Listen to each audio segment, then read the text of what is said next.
63 applicants stood in the glass lobby of the Aetheris Tower, broad shoulders, polished shoes, every one of them dressed in funeral black.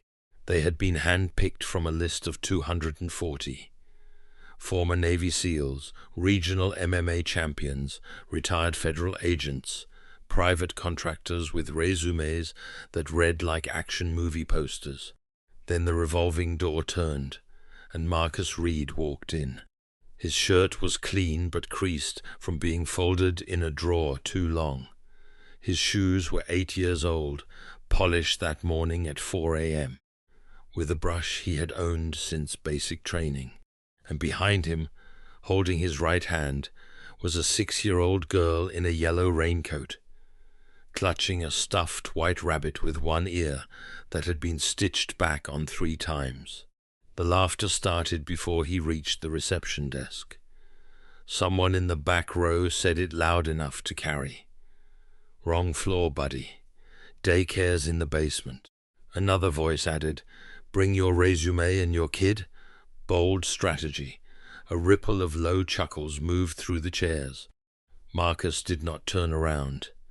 He knelt down to his daughter's level, smoothed a piece of hair behind her ear, and said something only she could hear. The girl nodded with the gravity of a soldier accepting orders. He stood up, took her to a small chair by the reception window, and walked into the assessment hall. 41 minutes later, Tyler Brooks, 253 pounds of 3-time regional MMA champion, was lying face down on a competition mat, conscious but unable to move his right arm without permission. Nobody laughed after that. Not even Sophia Lee, who had come down from the 38th floor to watch with her own eyes, and who realized somewhere around the 17th second of that fight that she was looking at a kind of man she had read about in books, but had never actually met. The man they had mocked at 9 in the morning would, within 12 days, become the only thing standing between her and the loss of everything her father had built. This is the story of how that happened, and of what it cost, and of what one quiet man, one sharp little girl, and one stuffed rabbit named Biscuit taught a building full of people about the difference between looking strong and being strong. That Monday had begun like any other at the Aetheris Group. 42 floors of blue glass on the east side of Manhattan, home to one of the most quietly powerful security technology firms on the eastern seaboard. Federal contracts, banking clients, and a private client list that included 3 sitting senators and 2 Forbes 100 CEOs. But the lobby that morning had been transformed. 63 folding chairs, a temporary registration desk, and the particular electrical charge that occurs when 63 highly competent men are all certain they are about to win something. Garrett Mills crossed the floor before the registration clerk could speak. He was 38 years old, 6'2", 210 pounds of gym time and supplements. As acting head of security for Aetheris Group, he had reasons to be unsettled by today's tryout, and he had decided to let that unease come out as cruelty. The board had brought in outside candidates because they did not trust him with the permanent position. He knew it. He was angry about it. And he was looking for a target. He stopped directly in front of Marcus, close enough to establish the size difference. "This isn't a daycare, friend. The preschool entrance is in the basement." More laughter from the chairs. Tyler Brooks, sitting in the front row with his arms crossed and one leg stretched out like he owned the floor, gave a slow nod. Tyler was not cruel by nature. He simply did not see this as a contest. Marcus looked at Garrett directly. His voice carried no heat. "I have an appointment at 9. My name is on your list." Garrett checked the tablet. Something moved across his face, a brief tightening that he covered quickly. The name Marcus Reed sat at the top of the candidate roster, added late Sunday evening, added personally by Sophia Lee, CEO of Etheris Group. Garrett tapped the screen, handed the tablet back, and gestured toward the main hall with a short jerk of his chin. What Garrett did not know, what nobody in that lobby knew, was that the woman at the registration desk had been wiping down a coffee spill 30 minutes earlier, when Marcus had stopped to help her. Most candidates had walked past her. 2 had stepped over the spill. 1 had complained. Marcus had crouched down with napkins and asked if she was all right. He had not done it for show. He had done it because his mother had cleaned offices for 26 years, and he knew what it felt like to be invisible. The cleaning lady's name was Carmen Diaz. She would remember Marcus's face for the rest of her life. And in 11 days, she would tell a federal investigator something that would matter. Emma was led to a small waiting area near the reception desk, where a junior staff member had set up coloring books and a low table. She sat down with the careful precision of a child who had been given many waiting rooms in her short life. She placed Biscuit on the chair beside her, opened a fresh coloring book to a blank page, took out the small box of crayons her father had bought her at a CVS the night before, and began to draw without a word. The young woman watching her, whose name was Jenna, and who had a 6-year-old niece, said gently, "You're a good helper, aren't you, letting your dad come here to work?" Emma did not look up. She was concentrating on getting the brown of the tree trunk exactly right. "He's not working yet," she said.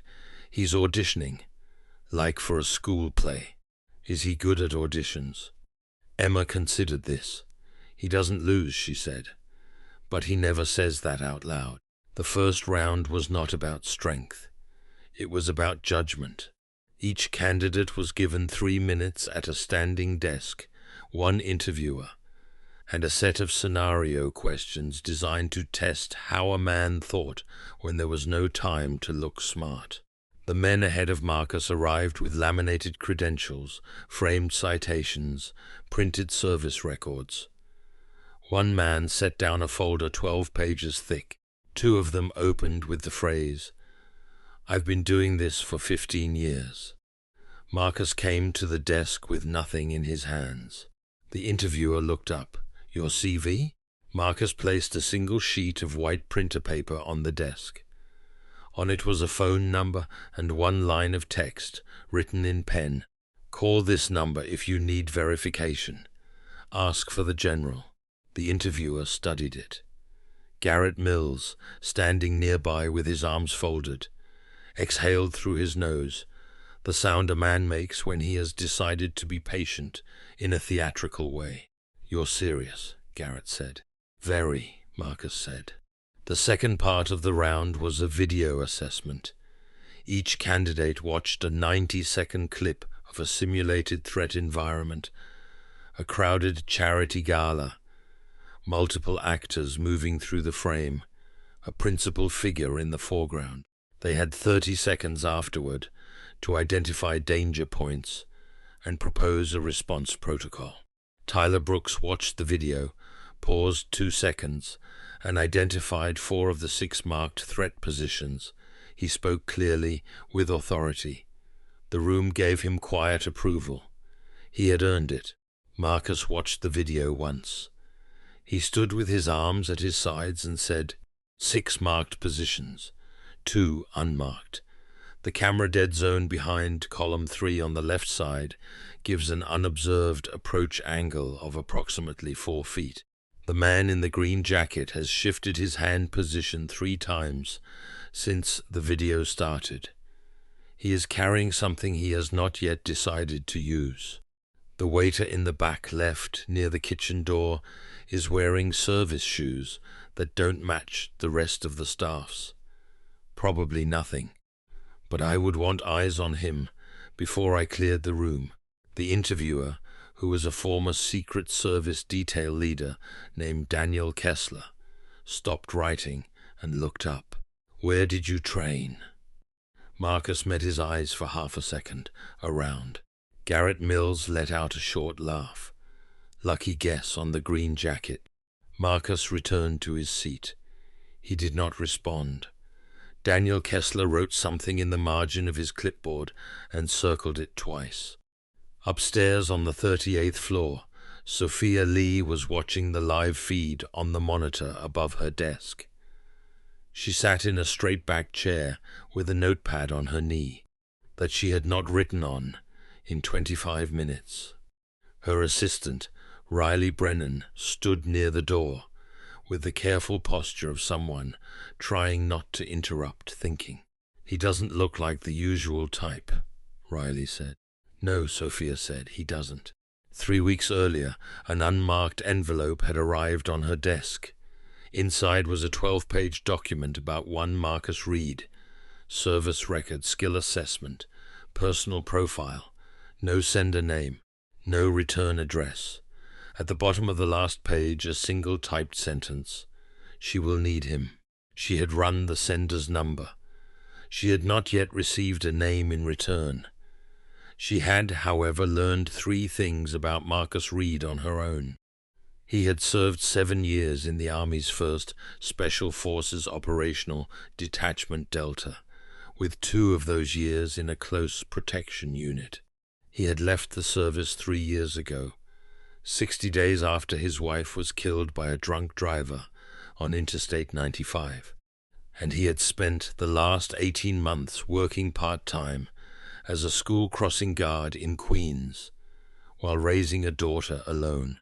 A school crossing guard, with a Distinguished Service Brooks, hidden in a shoebox in a closet. On the monitor, Marcus sat in his chair with the same expression he had worn since walking in. Not bored, not performing patience, simply present. Sophia tapped her pen once against the notepad. Then she set it down. When the bracket for the physical round was posted on the board in the main hall, the room read it with focused attention. Most matchups were reasonably balanced. One was not. Garrett Mills had scheduled Marcus Reed against Tyler Brooks. It was not an accident. Garrett had arranged the bracket himself that morning. If this quiet, unpedigreed single father, this anomaly who had appeared out of nowhere on the CEO's personal list, could be removed cleanly in the first round, then the whole inconvenient question could be resolved before lunch. Tyler Brooks read the bracket and felt a flicker of discomfort he did not entirely understand. He had been hoping for a real fight. He had wanted to test himself. Looking at the slim man in the wrinkled shirt, he felt something close to embarrassment. The way you feel when someone hands you a gift you can't return. Upstairs, Riley leaned close to the monitor. "Sophia, they've put him against Brooks." Sophia was already standing. She straightened her jacket and walked to the door. "You're going down?" Riley asked. "The screen is too small." She arrived at the entrance to the training floor without announcement. The moment she appeared in the doorway, the energy in the room changed. The ambient tension of competing men collapsed into a different kind of attention. Spines straightened. Conversation stopped mid-sentence. Garrett moved toward her immediately. "Miss Lee, there's no need to come down. We have it under—" "Continue," she said, looking past him. She did not look at Tyler Brooks. She had already assessed Tyler. He was what he appeared to be, powerful, experienced, completely legible. She looked at Marcus.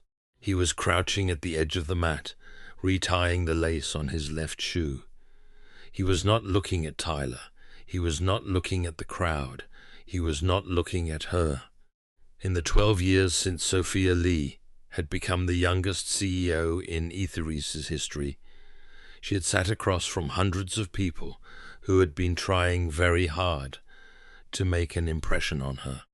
Marcus Reed was the first person in recent memory who appeared to have no idea she was worth impressing, or had simply decided it was irrelevant. That fact held her attention more than anything else she had seen all year. Tyler Brooks rolled his neck, stepped onto the mat, and looked down at Marcus with something approaching generosity. "You sure you want to do this, brother? I'm not going to enjoy it." A wave of soft laughter moved through the room. Marcus finished tying his lace. He stood up. He looked at Tyler with the same neutral attention he had given everyone in the building so far. "Then don't enjoy it," he said. He stepped onto the mat. In the reception area down the hall, Emma had stopped coloring. She was looking through the narrow window in the wall, watching without climbing from her chair. Jenna glanced between the girl and the mat. "Is your dad strong?" she asked. Emma held Biscuit a little tighter. "He doesn't lose," she said, "but he never says that out loud." The referee raised his hand. The timer started. What happened in the next 93 seconds is worth describing carefully, because almost nobody in the room understood it correctly until they watched the recording back the next day. Tyler Brooks came forward immediately. No hesitation, no warm-up feinting. He had ended 4 matches already that morning, all within 40 seconds, all with the same sequence.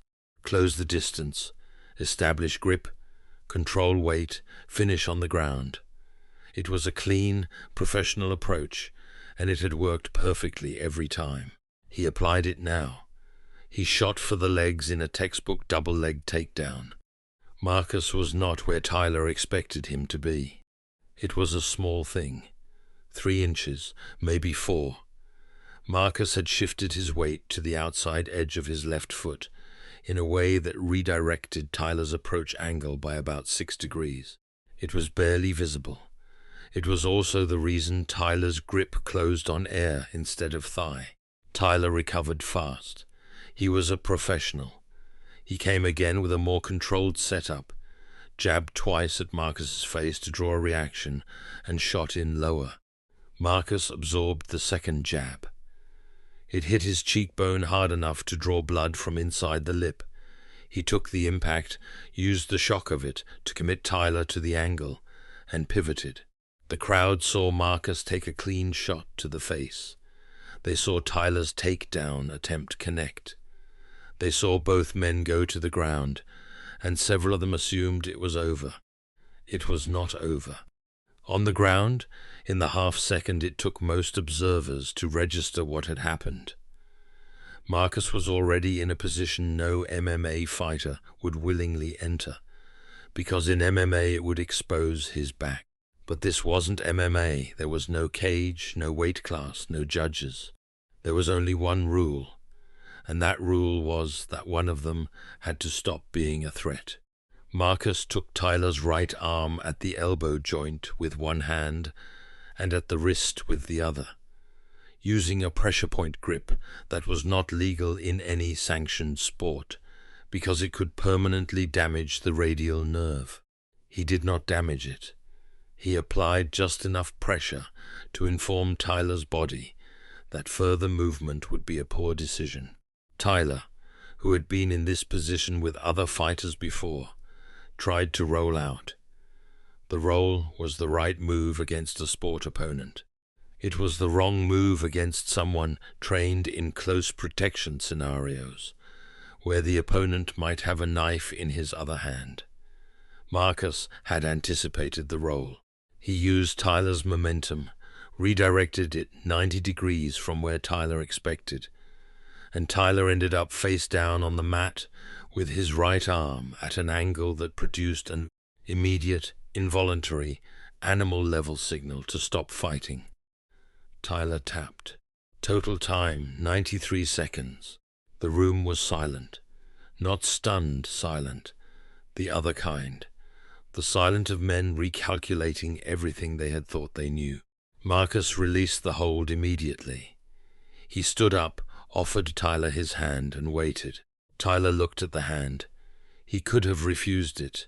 He was an MMA fighter, 3-time regional champion, and he had just been beaten in front of 62 of his peers by a man in a wrinkled shirt who had not even broken a sweat. He took the hand. Marcus pulled him to his feet, leaned in, and said something quietly. The cameras did not pick up the words. Tyler listened. He nodded once. Then, with the room still watching, he turned to face Marcus, took a step back and bowed. Not deeply, not theatrically. Just a clean nod from the waist, the way martial artists in old traditions acknowledged a teacher. What Marcus had said, and what would not be reported in any interview Tyler ever gave afterward, was this: "You're better than you think. You just haven't been trained for the fight you don't see coming. There's a difference between being a champion and being ready. Don't let anyone make you feel small today. You came here to do your job, and you did it." Tyler would think about those words for a long time. 3 years later, he would open a self-defense school in Queens for kids in foster care, and he would teach them on the first day of class that the real measure of a fighter is not how he wins, but how he loses. But all of that was in the future. In the present, on the 38th floor, Sophia Lee had not moved from the doorway. Riley was standing beside her. Neither of them spoke for a long moment. Then Riley said, very quietly, his breathing didn't change, even after the punch, "I know," Sophia said. Garrett Mills stood near the bracket board with a sheet of paper in his hand. He did not seem aware that it had fallen from his fingers until it made a small sound against the floor. Emma appeared at the doorway, having slipped from her chair the moment she heard silence instead of noise. She crossed the floor to her father with the focused urgency of a 6-year-old on a mission. "Dad, are you done?" Marcus crouched down to her level. He looked at her face for a moment with the careful attention he gave to everything. There was a small cut on the inside of his lip. She saw it. Her jaw set in a way that Marcus recognized because it was his jaw on a smaller face. "All done," he said. "Should we go find you some orange juice?" Emma considered this seriously. "With ice?" "With ice." He stood, took her hand, and walked toward the hall exit. Behind him, Tyler Brooks was being helped to his feet by 2 other candidates, who were doing their best to look as though they had expected this outcome. Sophia Lee stood at the door. Her hand dropped from the frame. "Riley." "Yes. Bring him up now, before he leaves the building." She turned and walked back toward the elevator, and Riley fell into step beside her. For the length of the corridor, neither of them said anything. Then Riley said, his breathing didn't change, "I heard you the first time." He took a punch. He didn't even... "Riley." "Yes?" "I noticed." The elevator doors opened. She stepped in, and somewhere between the ground floor and the 38th, she acknowledged to herself, as a private and purely operational observation, that she had not watched a single other person in that room for the last 7 minutes. The 38th floor was quiet in the way that expensive buildings are quiet. Not silent, but deliberately undisturbed. Sophia's office occupied the northeast corner with floor-to-ceiling windows that offered the city back in clean rectangular sections. Books were organized by spine color. Her desk held exactly 3 items: a monitor, a notepad, and a glass of water. Nothing decorative, nothing personal. Emma stepped inside, stopped, and looked around with the evaluative focus of a child who took environment seriously. "It's nice in here," she said, "but there aren't any plants." Sophia, who had been watching Marcus from behind her desk, looked at the girl. A beat passed. "I know," she said. "Plants are good," Emma continued, with the air of a consultant delivering a report. "They make rooms feel like people live in them. You should get one. Maybe two, a big one and a small one. Sophia's mouth did something that was not quite a smile. I'll consider it. Then she looked back at Marcus, and the conversation about plants ended. Though something about it stayed in the room. She slid a folder across the desk. Sit down. He sat.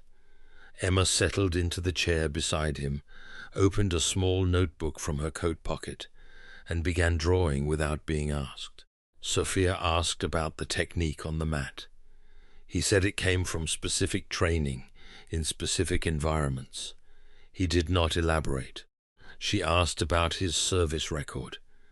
He said it was in the folder she'd already reviewed. She asked who had sent her the 12-page document with his name on it. He looked at the folder on her desk. For 2 seconds something moved behind his eyes.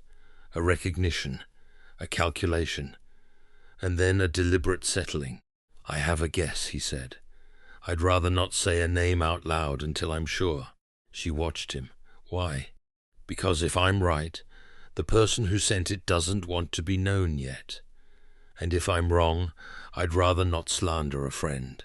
She watched him a moment longer. He was telling the truth. That was the part that bothered her most. What salary are you asking? She said finally. He gave her a number. It was reasonable. Not suspiciously low, not inflated. It was the number of a man who had thought about what the work was worth, rather than what the market would bear. Why that number? She asked. He glanced at Emma, who was concentrating on her drawing, and then back at Sophia. Because it covers her school, my rent, and a college fund I started 3 years ago. I don't need more than that. And asking for more than what I need feels like a way of telling the world I think I'm worth more than the work. Sophia was quiet for a moment. Mr. Reed, she said, has anyone ever told you that you negotiate badly? My wife used to say it weekly. A pause. He had not meant to say wife. He had not said the word out loud in 8 months. He felt it in his chest the way he felt cold water. Sophia saw him feel it. She did not look away. She did not pretend she had not heard. I'll add 15%, she said quietly. Not because you asked, because the work is worth it. She signed the contract without renegotiating. Downstairs, Garrett Mills received the news on his phone. He stood in the corridor outside the main hall, looked at the screen for a long moment, and then called a number that did not appear in Etheris's company directory. It's me, he said. She hired him. He listened for 30 seconds. His face did not change. His left hand, however, opened and closed 3 times. Yeah, I understand. I'll handle it. The voice on the other end said something else. Garrett exhaled through his teeth. I said I'll handle it. My mother's medical bills aren't your concern.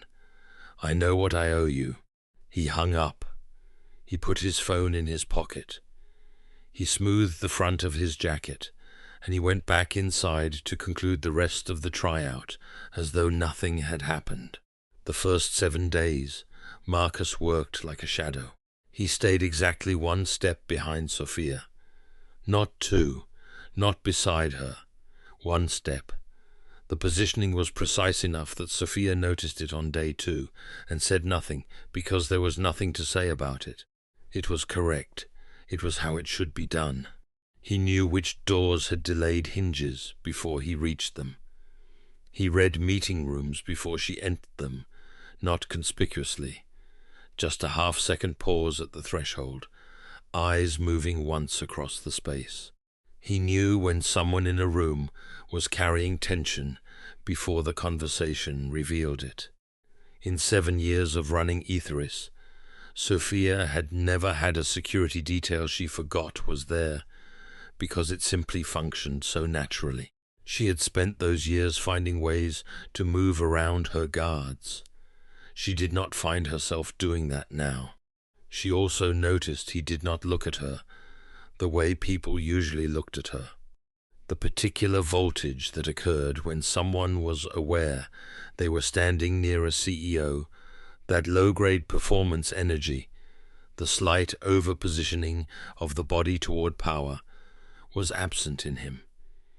He was not positioned toward her because she was important. He was positioned toward her because she was his responsibility. The distinction was so unfamiliar that it took her 3 days to name it. On the third day, the incident in the parking garage happened. Sophia was leaving an after-hours meeting at a partner firm 2 blocks away. The garage was nearly empty. As they walked toward the car, a man stepped out from behind a concrete pillar. He was disheveled, agitated, and holding a folder. He started shouting Sophia's name. He was a former contractor whose lawsuit against Aetheris had been dismissed 3 months earlier. He had been drinking. He had not slept much in days. Most security professionals would have responded with force. Garrett Mills would have put the man on the ground in 2 seconds flat. Marcus did not. He moved into the space between the man and Sophia, but he did not square up.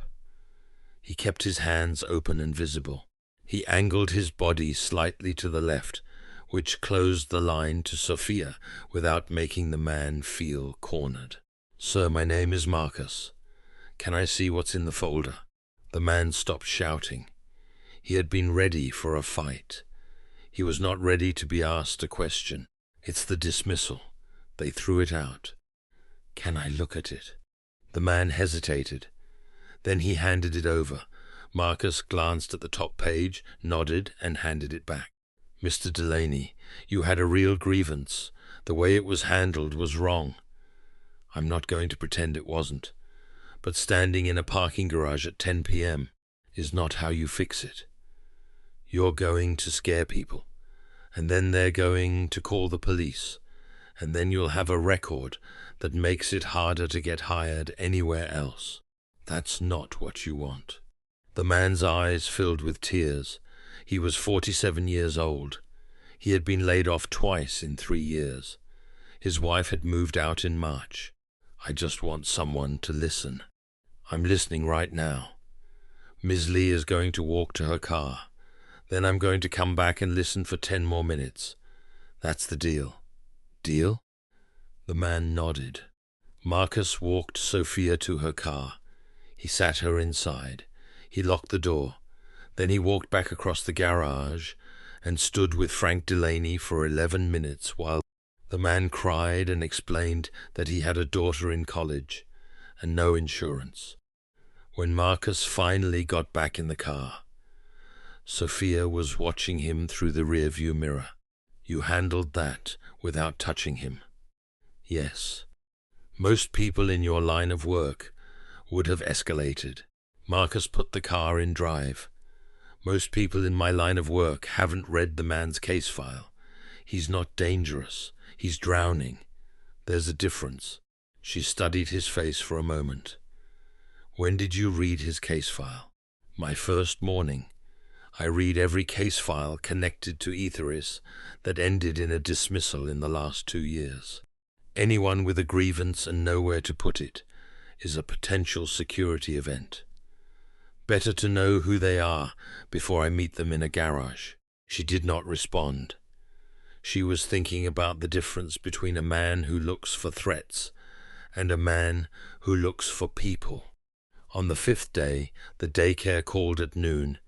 Emma's usual afternoon sitter had a family emergency and could not take her. Marcus came to Sophia's office door and spoke briefly to Riley.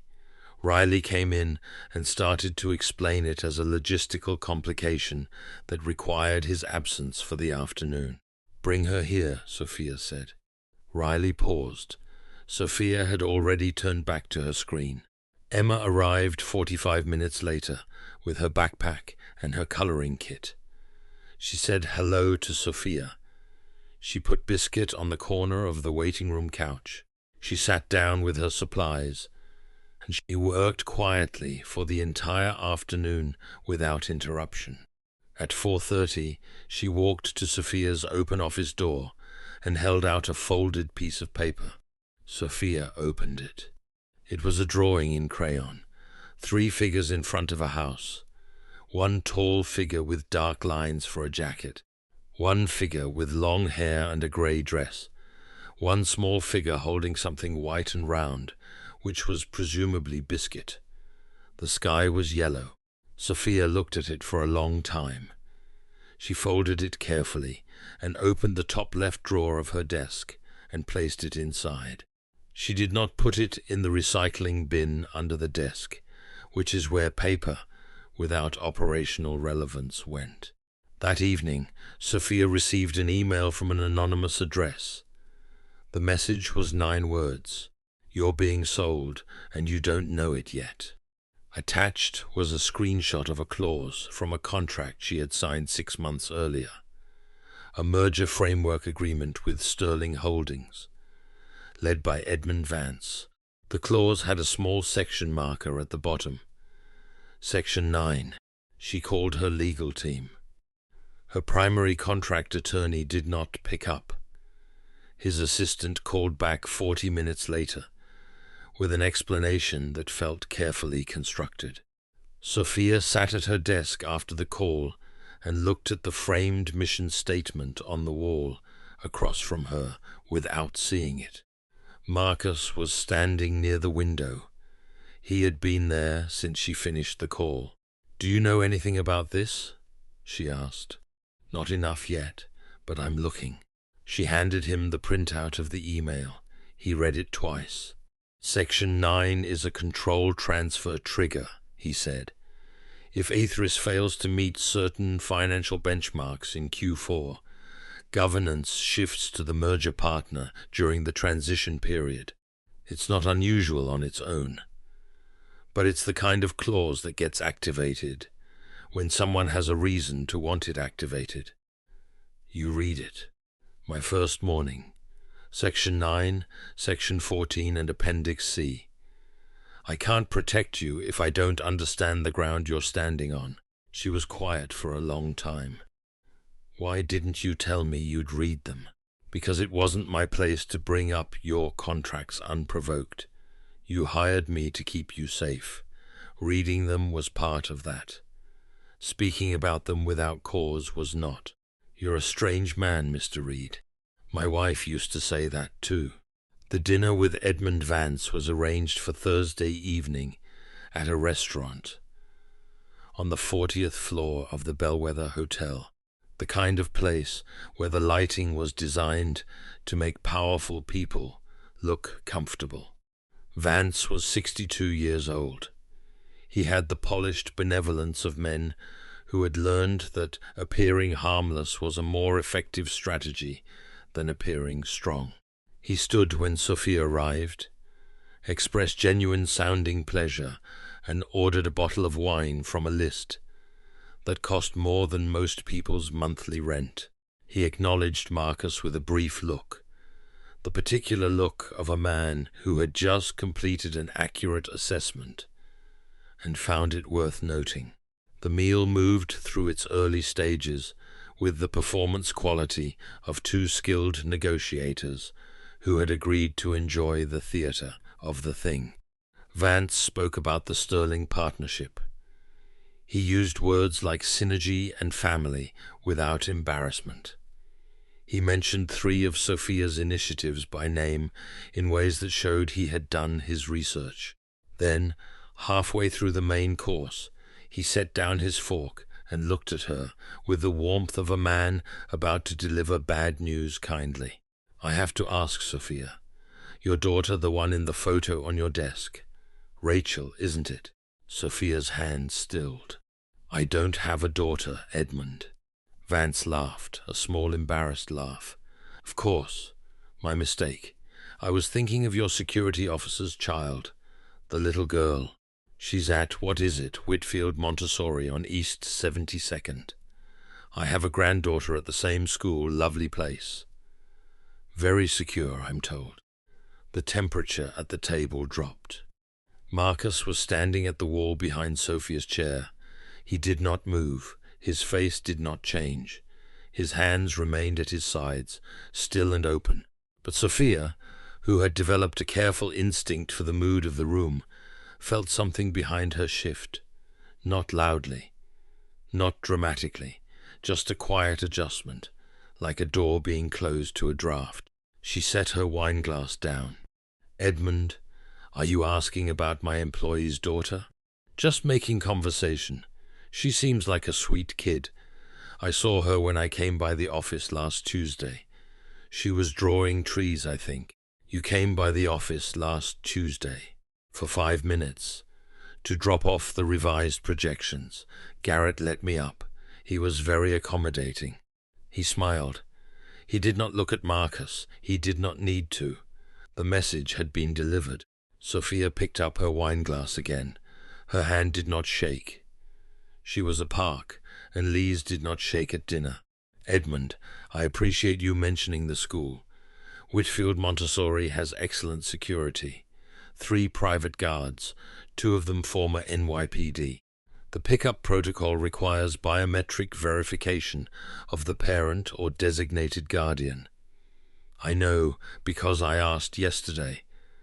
I find it useful to understand the safety arrangements of people in my company." Vance's smile did not move, but something behind his eyes recalculated. "I'm sure Mr. Reed appreciates your diligence." "I'm sure he does." The rest of the meal passed in pleasantries. Vance was still smiling when Sophia left. In the car afterward, the city moved past the windows in streaks of white and amber light. Marcus drove. Neither of them spoke for the first 20 minutes. Then Sophia said very quietly, "He named her school." "Yes." "That was a threat." "Yes." "Are you angry?" Marcus was silent for a long moment. When he spoke, his voice was level in a way that was not calm. "Anger is what people use when they can't think clearly. I am thinking very clearly. I have been thinking very clearly for the last 48 minutes. "What are you thinking about?" "His shoes, the driver who waited for him outside, the way he held his fork, the fact that he mentioned a granddaughter at Whitfield who does not exist. Whitfield posted their fall enrollment last week. There is no Vance on the list. He was telling me he knew where Emma was. He was not telling me he had a granddaughter."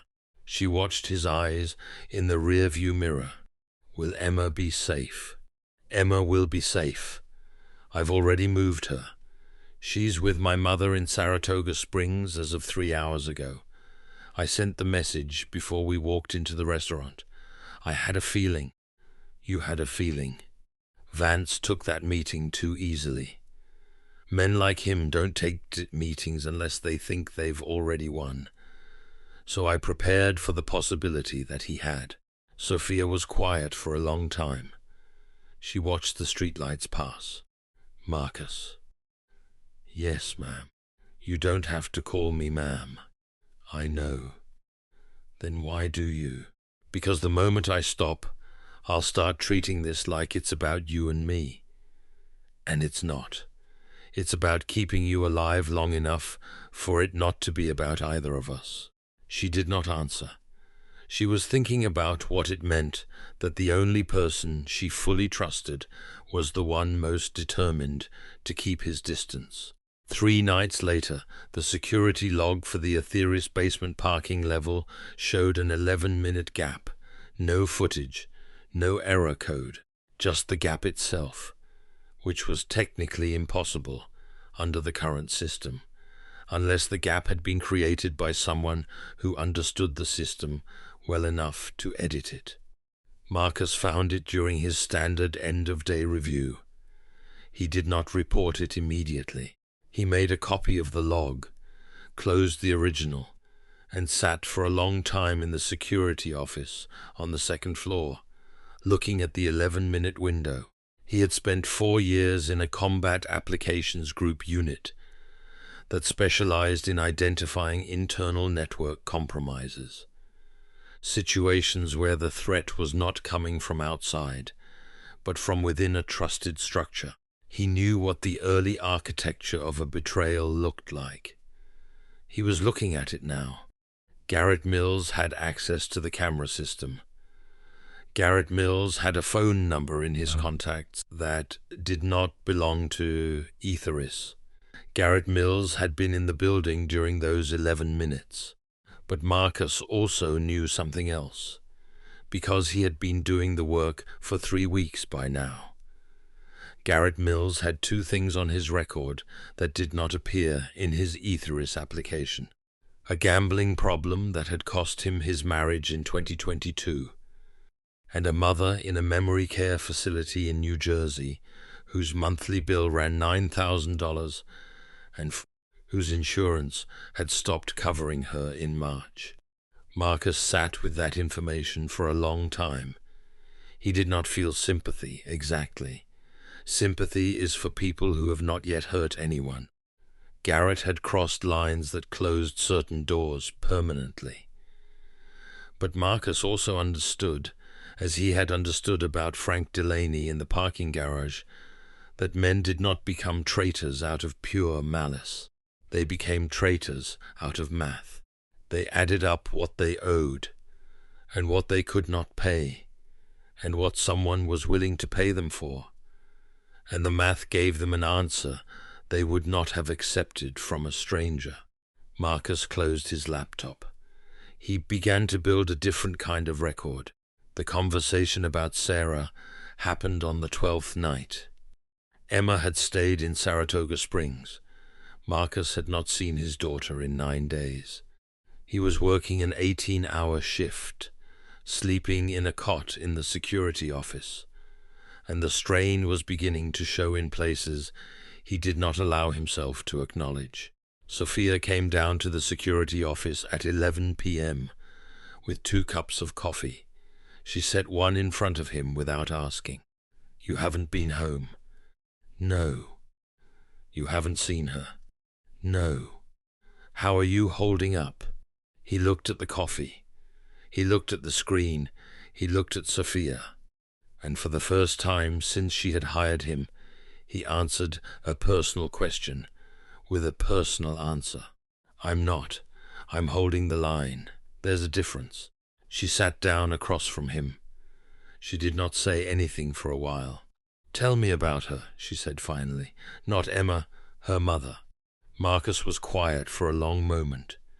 Then he turned the cup once in his hands and said her name was Sarah, that she had been 31 years old, that she had been a second-grade teacher in Queens, and she had volunteered on Saturdays at a literacy program for adult learners, that on a Tuesday in September, 3 years ago, she had been driving home from an heir-parent-teacher conference when a drunk driver, who had been drinking since lunch, crossed the median on Interstate 95. He said he had been deployed. He had been on a mission. The call had come through the chaplain.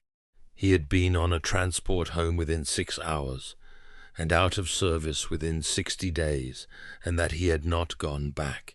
He said all of it the way he did most things, directly, without ornamentation, without asking for a particular response.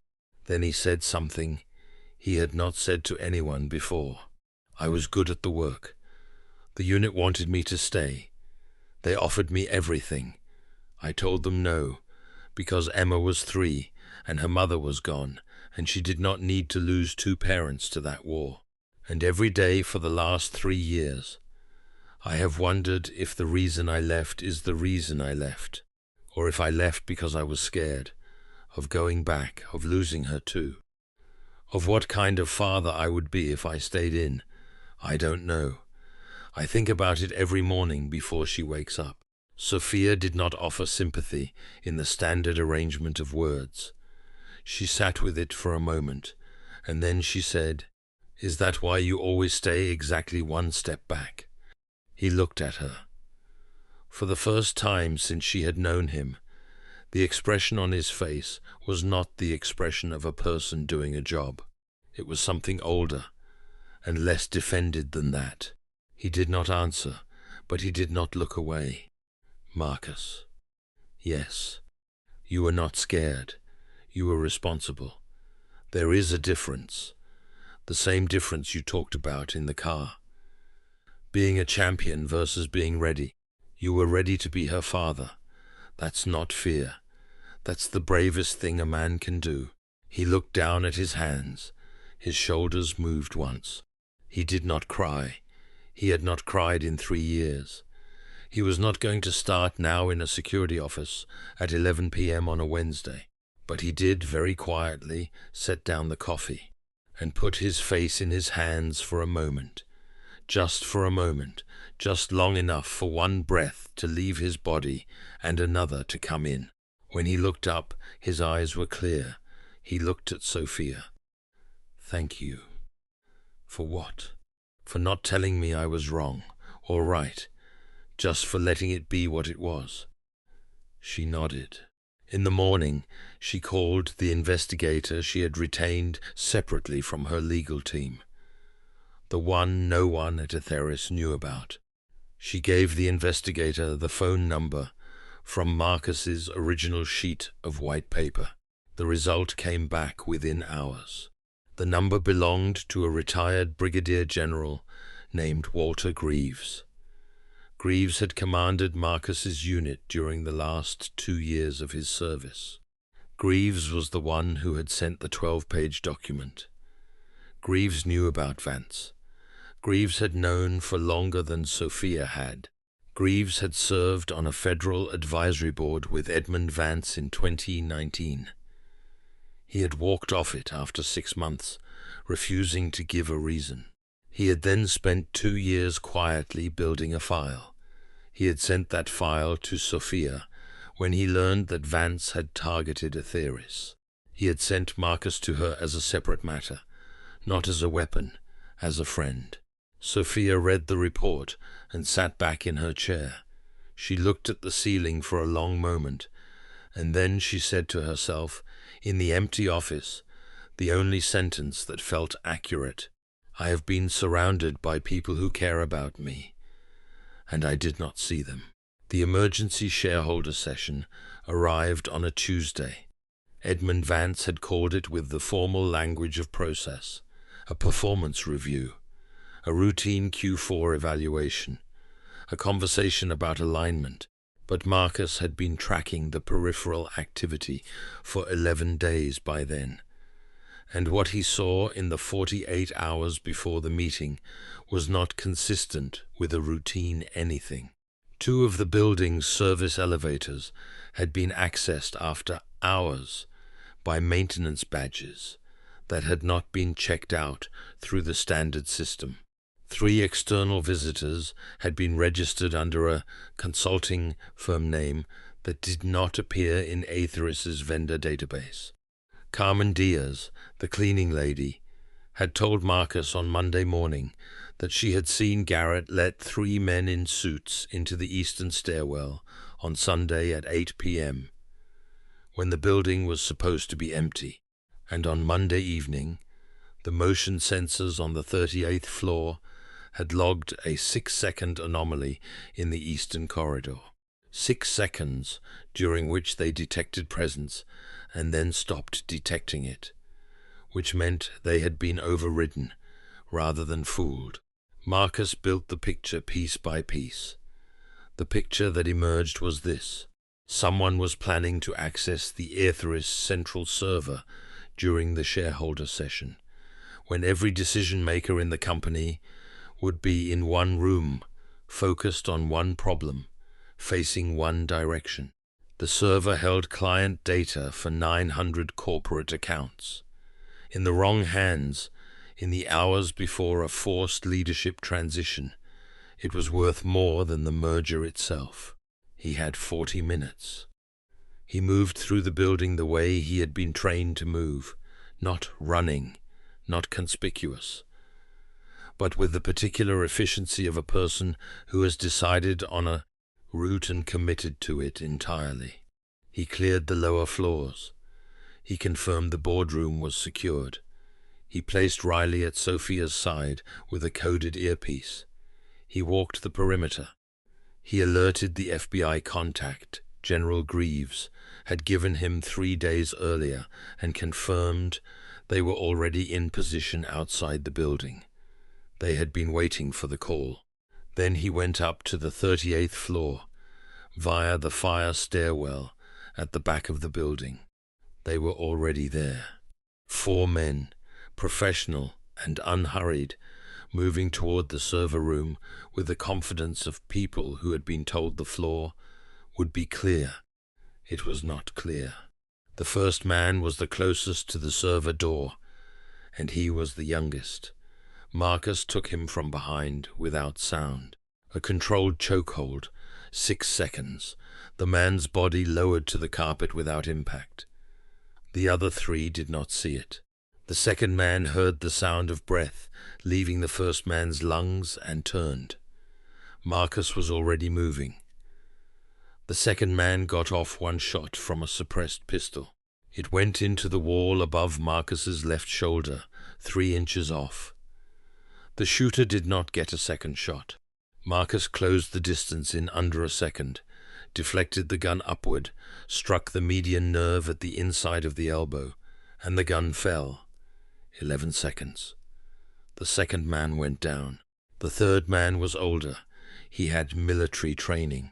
He recognized what he was looking at, and he did the smart thing, which was to pull a knife rather than fire a weapon, because firing now would alert the entire floor. He was good with the knife. He came in low, controlled, with the patient rhythm of a man who had done this work in cold places. He cut Marcus on the left forearm, a shallow but real wound, and he tried to follow with a strike to the kidney. Marcus did not retreat. Retreating against a knife creates space, and space is what the knife wants. He stepped in. He took the knife arm at the wrist with his right hand, struck the ulnar nerve with his left, and the man's grip opened. Then Marcus put him on the wall hard, and the man went still. The fourth was the largest. He was the most dangerous. He was also the most patient. He had watched the other 3 go down, and instead of charging, he had taken a position at the corner of the corridor and waited for Marcus to come to him. That fight lasted 31 seconds. It was the longest one. It involved a wall, a fire extinguisher, 2 attempted joint locks that were countered, and 1 moment in which Marcus took a knee to the ribs that he would feel for 3 weeks. But it ended the way the others had ended, because the fourth man was a professional, and professionals are predictable, and Marcus was something else. When it was over, 4 men were immobilized in the corridor. Marcus was bleeding from the left forearm. His shirt was torn at the collar. His breathing was slightly elevated. For the first time that day, Garrett Mills appeared from the eastern corridor with a firearm. He stopped 10 feet from Marcus. The barrel of the gun was pointed at Marcus's chest. "Stand down," Garrett said. "I need 15 minutes. Stand down and nobody else gets hurt." Marcus looked at him. He did not raise his hands. "Garrett, don't talk. Your mother's name is Eleanor." Garrett's hand tightened on the grip. "I said don't talk. She's been at Cedar Hollow Memory Care for 19 months. Room 214. Her bill is $9,400 a month. Your insurance stopped covering her in March because the policy was through your ex-wife's employer. You took a loan from a man named Tony Marino in May. You couldn't pay it back. He introduced you to someone who works for Vance. That's how this started." Garrett did not lower the gun, but his eyes did something. A flicker. "How do you know that?" "I know because finding things out is my job. And I know because I did not come up here to fight you. I came up here to give you a choice. There's no choice. I'm in this. I'm done either way." "You're not done. You haven't pulled the trigger. The men on the floor behind me are alive. The FBI is in the lobby right now. They've been waiting. If you put the gun down in the next 20 seconds, you will be charged with conspiracy and obstruction. Your mother stays in her room. Someone you have not yet met will pay her bills. The court will be told the truth, which is that you cooperated when it counted. If you pull the trigger, two things will happen. The first is that you will not actually shoot me, because you are not a murderer, and you have been deciding that for the last 11 seconds. The second is that you will go to prison for 15 years. Your mother will be moved to a state facility within the month, and she will die there alone, not knowing your name. You do not want that. You did not become this man because you wanted that. You became this man because you ran out of ideas. I am giving you another idea. Garrett did not move. The gun did not move. 12 seconds passed. The hallway was very quiet. Then Garrett Mills, who had been a high school football star in 2003, who had married his college girlfriend in 2009, who had served 8 years in the Marine Corps before drifting into private security, who had loved his mother more than he had loved anyone else in his life, and who had made a series of small wrong decisions that had added up to a large wrong life, lowered the gun. He set it on the floor. He sat down against the wall. He put his face in his hands. Marcus walked over. He picked up the gun. He cleared it. He sat down on the floor next to Garrett, with his back against the same wall, 6 feet of carpet between them. Eleanor is still your mother, Marcus said quietly. She still loves you. That doesn't go away because of memory. The body remembers what the mind forgets. When you visit her, she is happy. You know that. Don't take that from her. Garrett did not answer, but his shoulders shook once, and then again. The footsteps of the FBI team, coming up the fire stairs, reached them about 30 seconds later. Downstairs in the boardroom, Sophia Lee was sitting at the head of the table, with 31 shareholders and 1 Edmund Vance arranged in front of her. She had received the update from Riley 60 seconds earlier through her earpiece. She had absorbed it. She had returned her face to its baseline configuration. Vance had been speaking. She let him finish his sentence. Then she said, "This session will need to be postponed. The reasons will be explained by federal law enforcement within the next few minutes." She let one beat pass, then looked at Vance with the direct focus of someone who had finished being diplomatic. Section 9 will also be contested under Clause 22B, which provides for nullification in cases of documented partner fraud. I have the documentation. I have had it for 9 days. I have also filed with the SEC this morning under Regulation SK Item 105 regarding material risks not previously disclosed. And the gentleman you sent to my floor 20 minutes ago is currently in federal custody. Vance sat very still. You're bluffing. Edmund. You named a 6-year-old girl's school at a dinner table last Thursday, in front of the man whose job it is to keep her safe. I want you to think about what kind of person you became when you decided that was an acceptable thing to do. And I want you to think about it for a long time, because you are going to have a lot of time. She stood up. This meeting is adjourned. Please remain in your seats. Federal agents will be entering this room in approximately 90 seconds. The hospital was not where Marcus had intended to end his Tuesday. He declined the first ambulance with the same energy he applied to most things he did not need. Sophia met him in the lobby of the Etheris building as the police were completing their initial processing of the scene. She looked at his left forearm, which had been bandaged with a torn strip of his own shirt, at the state of the rest of him, and said simply, "I'm driving." He started to say something. She held up her keys. At the emergency intake desk, she gave his name and insurance information from memory. She had reviewed all personnel files on the weekend, following his hiring, a fact she had not mentioned to him. The intake nurse looked at her, and then at Marcus, and then back at her, with a diplomatic absence of assumption.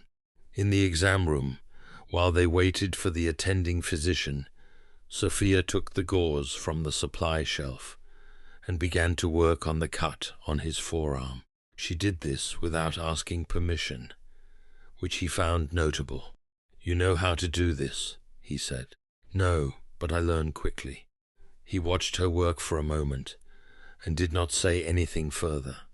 Emma arrived 35 minutes later in the company of Riley, who had driven up to Saratoga Springs that afternoon to bring her back. Emma came through the door with Biscuit under one arm. She covered the distance between the door and her father's bed in approximately 4 steps. She held his hand for a moment without speaking, which told Marcus more about what she had been feeling on the way over than any words would have. Then Emma looked at Sophia with the careful assessment she applied to questions that mattered. "Is Miss Park the reason Dad got hurt?" she asked. Marcus said no. Dad got hurt because he was doing his job. The job was important. There were people who needed help, and Dad was the one who could help them. Sometimes that costs something. Today it cost a cut on my arm. Tomorrow I will be fine. Emma considered this. The reasoning was acceptable. She turned back to Sophia, and whatever she found in the woman's face appeared to satisfy some additional question she had not spoken aloud. "Can you stay?" Emma asked. "I don't want Dad to be alone when he's hurt." Sophia looked at Marcus. He was looking at the wall above the bed with the focused attention of someone who had decided to study the paint very carefully. She pulled the chair beside the bed closer to the wall and sat down. "Okay," she said. By 11 at night, the corridor was mostly quiet. Emma was asleep on the waiting room bench along the opposite wall, her head resting on Sophia's jacket. Biscuit fitted into the space between her chin and her chest. Sophia sat without moving, her hand resting lightly on the edge of the bench near the girl's shoulder. Marcus stood at the doorway of the exam room, cleared for discharge, but not yet gone. His shoulder had been properly dressed, his forearm had been stitched. He was wearing a clean shirt that Riley had brought from his apartment along with Emma's things. He stood in the doorway and watched the two of them in the yellow corridor light for a long time without speaking. Sophia looked up. Neither of them said anything. The city ran its usual frequencies outside the window at the end of the hall. Sirens at a distance, the low harmonic of traffic, the anonymous noise of a place that did not slow down for ordinary emergencies. Marcus walked back in and sat on the edge of the bench on the other side of Emma, so that the girl lay between them with Biscuit occupying the logical center. After a while, Sophia said quietly, "Emma added something to the drawing, the one she gave me last week. I had it on my desk. She came in this morning before I arrived and added something." He waited. "A tree," Sophia said, "in front of the house, with apples on it." Marcus was quiet. The corridor light made a low, even sound above them. Then he said, "She only draws apple trees when she thinks the people in the picture are going to be okay." Sophia did not answer right away. She looked down at the sleeping girl, at the small, careful hand still wrapped around the rabbit's ear. "Marcus, yes, I want to tell you something, and I want you to let me say it without doing the thing where you stand a step back." He turned his head slightly. "All right. 3 weeks ago, before any of this started, when General Greaves's envelope arrived on my desk, I almost threw it away. I thought it was some kind of pitch, Some consultant trying to get a contract by sending unsolicited intelligence. I almost threw it away. I didn't. I'm not sure why. But I have spent the last 12 days thinking about what would have happened if I had. Vance would have gotten the company. Garrett would have gotten away. Carmen Diaz would have spent another 10 years cleaning offices invisibly. Frank Delaney would have gotten arrested in a parking garage and lost his last shot at a steady job. Tyler Brooks would still think the only thing that mattered was winning. And you would still be a school crossing guard in Queens with a distinguished service Brooks in a shoebox. Did you think nobody knew? I hoped nobody did. I knew on the second day. I have known for almost everything except the thing I am about to say. She looked at him. You walked into our building in a wrinkled shirt with your daughter's hand in yours, and 63 men laughed at you, and every single one of them was wrong. Not because you turned out to be dangerous, because you turned out to be good. We have spent so long in this country mistaking volume for value, and credentials for character, and posturing for capability, that we have forgotten how to recognize a serious man when one walks into the room. I forgot. I almost forgot. The cleaning lady saw you before I did. A 6-year-old girl's stuffed rabbit got more truth out of you in a hospital corridor than I have gotten out of the men in my own boardroom in 5 years. I am tired of getting it wrong, Marcus. I want to spend the rest of my career getting it right. He did not answer. Emma shifted in her sleep and made a small sound, and then settled again. After a long time, Marcus said, "There is a thing my mother used to say when I was a kid. She cleaned offices for 26 years. She used to say that the world would always tell you who it thought you were the moment you walked into a room. She said your job was not to argue with it. Your job was to live long enough for the world to be wrong about you, and then to forgive it for being wrong, because most people are doing the best they can with what they know." He looked at Sophia. "You are not wrong about me, but you are not all the way right either. I am not a hero. I am a man who is tired, who misses his wife, who is trying to raise a small girl in a city that does not slow down for ordinary emergencies. I came to your building because I needed a job that paid enough to send Emma to a school where she would not be the kid whose dad worked nights. I stayed because the work mattered and because you turned out to be a person worth working for. That is all. It is not a story. It is a Tuesday." She smiled, just a small one. "It is a hell of a Tuesday. It is." The corridor was quiet. Emma's breathing was slow, and even the rhythm of a child who trusted, entirely and without condition, that the world around her was held. For the first time in the entire length of that long and breaking day, for the first time perhaps in a good deal longer than that, the corner of Marcus Reed's mouth moved. It was small, it was quiet. It was unmistakably a beginning. 6 months later, Cedar Hollow Memory Care received its first payment from a private trust, set up under the name Eleanor's Fund.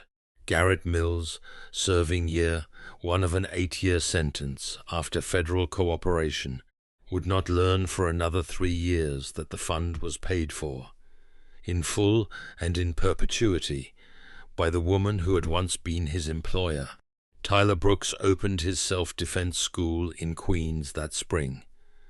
On the first day, he taught his students that the real measure of a fighter was how he lost. Frank Delaney was hired to run intake at an Aetheris-affiliated workforce re-entry program, which Sophia had founded the previous winter. The program's first 100 clients all had something in common. Every one of them had been dismissed from a previous job in a way that had not been fair. The program's mission statement, written by Sophia and approved by Marcus over coffee one Sunday morning, was a single sentence. The world told you who it thought you were. We are going to be wrong about you in the other direction. Carmen Diaz was promoted to head of facilities services. Her desk had a plant on it. Two, actually, a big one and a small one. And on the 38th floor of the Atheist Tower, in the corner office with the floor-to-ceiling windows, where the desk had once held exactly 3 items, there was now a 4th. It was a child's drawing in crayon, 3 figures in front of a house, a tree with apples, a yellow sky. It had been framed. Some men spend their entire lives proving they matter. The dangerous ones already know, and the truly strong ones, the ones worth knowing, are too busy walking their daughters to school to bother telling you about it.